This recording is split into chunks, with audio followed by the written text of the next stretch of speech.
of reckless and dangerous sanctuary policies that jeopardize public safety. 3 sanctuary state governors from Minnesota, New York, and Illinois are here to testify under oath about why they allow criminal illegal aliens to roam free in American communities. Let me be clear. Sanctuary policies do not protect Americans. They protect criminal illegal aliens. In recent weeks, we've witnessed a Democrat senator who traveled to a foreign country for a wellness check on a foreign MS-13 gang member and now indicted human smuggler that ended with a photo op and margaritas on the rocks. I invited these governors here today because, as the chief executives of their states, they willfully ignore federal law, shield illegal aliens, and pass the cost of free services onto their hard-working taxpayers. It's hard to figure out whose side these governors are on. They shield criminals while their own citizens pay the price. These governors handcuff law enforcement from doing their jobs, harbor predators, and call it compassion. It's not compassion, and it's costing lives, hurting Americans, and draining taxpayer money. Congress must consider whether to defund every single penny of federal dollars going to cities and states that prioritize criminal, illegal aliens over the American people.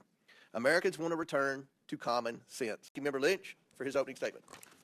Thank you, Mr. Chairman. First of all, I want to thank our witnesses. Governor Walz, good to see you again. Governor Pritzker, Governor Hochul, good to see you again. Ms. Perryman, thank you for your willingness to come before this committee and help us with our work. At this very moment, as we sit in this hearing and at the order of President Trump, the National Guard are on the streets of Los Angeles and active duty Marines are on their way. At Trump's order, Californians are now forced to navigate an active military zone in their midst as they try to go to work or decide if it's safe to send their kids to school. And because of Trump, no American city or state is safe as he lays this groundwork to take his militarization playbook nationwide.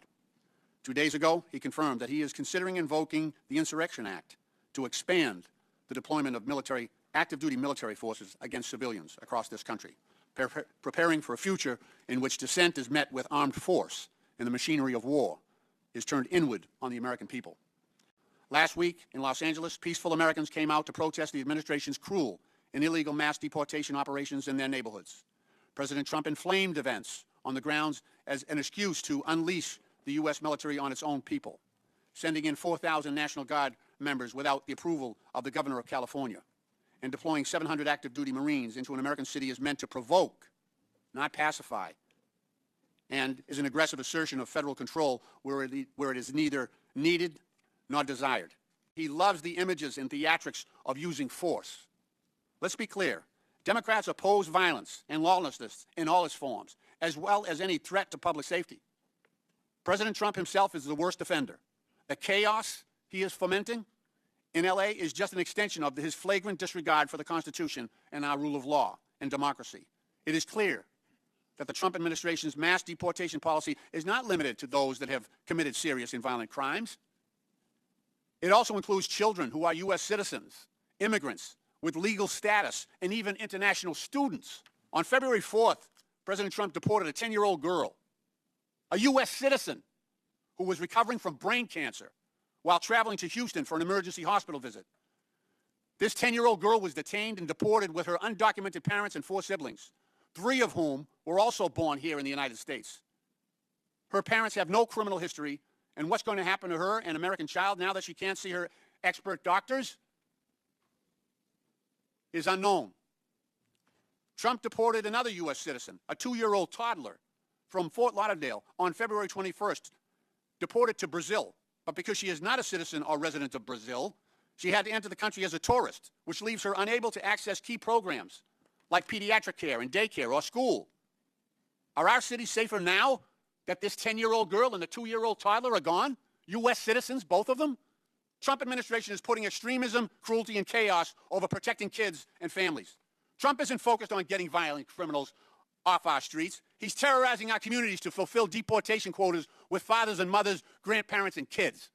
And he's trying to strong-arm our city and state leaders to divert their limited resources away from serious public safety threats to instead focus on peaceful, law-abiding families, just as he has diverted federal resources away from combating drug trafficking, violent crime, and terrorism to fuel his lawless mass deportation campaign.